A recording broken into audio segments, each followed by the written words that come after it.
From 3,700 acres of corn and soybeans, we have 2,400 sows, which roughly we sell right around 1,100 pigs per week.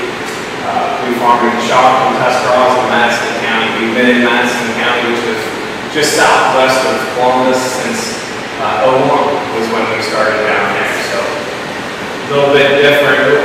It gives, luckily we've been getting rain down there all year long. Where we haven't here, we've had about an inch and 2/10 since May 5th. So we're on the dry side, and we're starting to tassel, which is the pollination process of corn. So that's when we need the most water. So if we don't get some rain and some cooler temperatures, we might start to feel the effects of the dry spring we've had. We have all of our animals in Coshocton County. This is our farm in Madison County, a little bit flatter. We have 1,350 acres all in one block, except for there's one 50-acre field around the corner. So we have one full-time person there. We have a total of 17 full-time employees, including my dad and myself, and 2 or 3 part-time employees. Our hog facility down on the west side of West Lafayette, we have pregnant mothers there, plus they're having their babies there.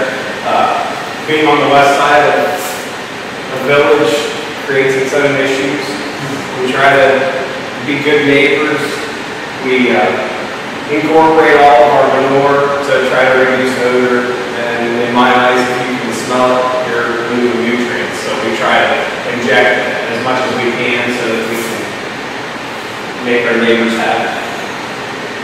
This is PBF. We ran PBF for 35 years. We were involved, and 5 years ago, as most of you probably know, we took the strawberries out, and we went to raising corn and soybeans on that ground, which right now we have an irrigation system running on there, luckily, that we can cover about 300 acres with irrigation, and that is basically a little bit of crop insurance. Technology and crops.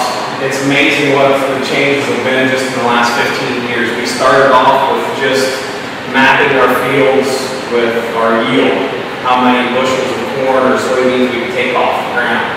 And I'll talk a little bit about how we use that here in a little bit. But we also use guidance. It's all based on global positioning. We have satellite receivers on basically every piece of equipment we have on this farm, so that we know what we did, where we did it, how we did it, why we did it. We use auto steer, which is basically a tractor drives itself. You push a button, it'll drive. You make a turn on the end, push a button, it'll make a perfectly straight line back to the other end of the field. If you look at these fields when you're driving out, they're all perfectly straight lines. You set an A point, a B point, and tell the computer that you want it to do that all the way across the field, and it will go ahead and drive itself all the way across the field. Like I said, we map everything.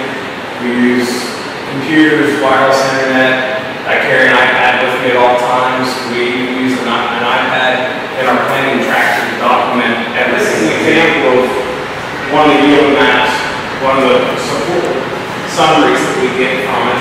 It tells you what field, how many acres, what variety we planted, the average yield. The average, which yield is how many bushels we get off of per acre. The average moisture, how long it took us, how many acres we can do per hour, how long it took us to do the field, and it'll even tell you how many gallons of diesel fuel you use to harvest that. This is an example of one of the yield maps themselves. We can print these off at the end of the year and look at them and kind of figure out what went on in that field. This field had 2 different varieties. From here over and all the way around the field was one variety.